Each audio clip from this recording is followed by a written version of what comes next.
Another day of Orioles spring training here at Ed Smith Stadium. I'm Brendan Mortensen alongside our MASN Orioles insider, Roch Kubatko. Roch, unfortunately, you did not win the pool of who reporters thought would be the Orioles' first starter here on Saturday for the Orioles' first spring training game.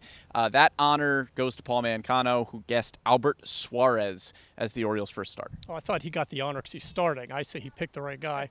I went 0 for 2 because I took Zach Eflin, I believe. But then I said, you know what? I think Matt Bowman is the dark horse. And I was wrong with that one, too. Get 2 votes. So, yeah, because I was going to brag and say I knew that. It was just not official. Right. I went 0 for 2. But it's Albert Suárez, which this is the second year in a row where Brandon's chosen somebody who is projected to be on the team, which normally isn't the case. Obviously, Corbin Burns last year was the shocker. The ace of the team never starts the first one. We've had Spencer Watkins and Jeffrey Ramirez and Thomas Eshelman, guys like that.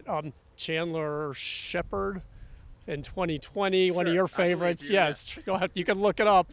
So, and with Albert Suárez, he's not projected to necessarily be in the rotation, but he's on the team. He's just out of options, and he pitched well enough. Probably that 8th guy in the bullpen on a 13-man pitching staff. But he kind of lined up. That's how Brandon Hyde explained it. Don't read too much into it. You're kind of counting backward, and he lined up, so he gets to go. He said he's going to go 2 innings. This is what Albert just told us.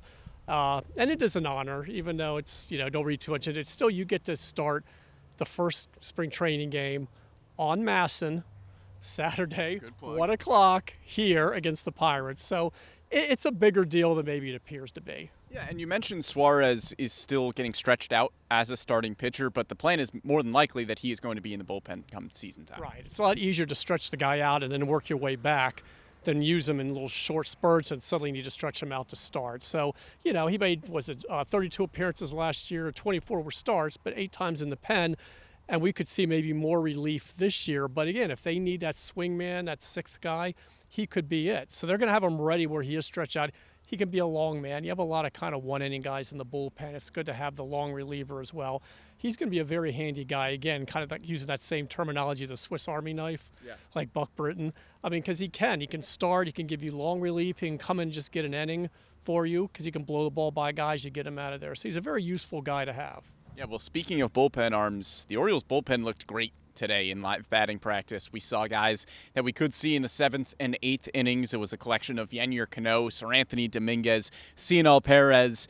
Those guys looked really good in live today. And Gregory Soto struck out Gunnar Henderson twice, I think once looking. It's funny, though, because, again, there's no umpire. So kind of the instructors, the coaches behind the screen are calling balls and strikes. And there's a lot of chirping on borderlines, guys in the dugout. He checked his swing. No, he didn't. Cionel wanted the 1 strikeout. He didn't get it. Then he ended up striking him out later. It might have been Jackson Holiday. But they all look good. And I think they all had multiple strikeouts, even though it's just a live BP session. We count it. We keep track anyway. The pitchers are ahead of the hitters. Is that what's happening right now? Or is it supposed to be the other way around? Right. The pitchers looked awfully good today. Yeah, before games start, we can only judge Orioles on Orioles, so it's hard to say, hey, when the pitchers do well, are we talking about the hitters not looking good, or if the hitters do well, are the pitchers not looking good? Right. But we'll have a game on Saturday. It's like an inter-squad game. It's like, hey, we won, but we lost, so yeah. But really, those bullpen guys look very good today. Yeah, well, we'll have a game coming up on Saturday so we can judge Orioles against guys who aren't in an Orioles uniform, so that'll be helpful. But, Roch, we appreciate the insight as always. Thank you.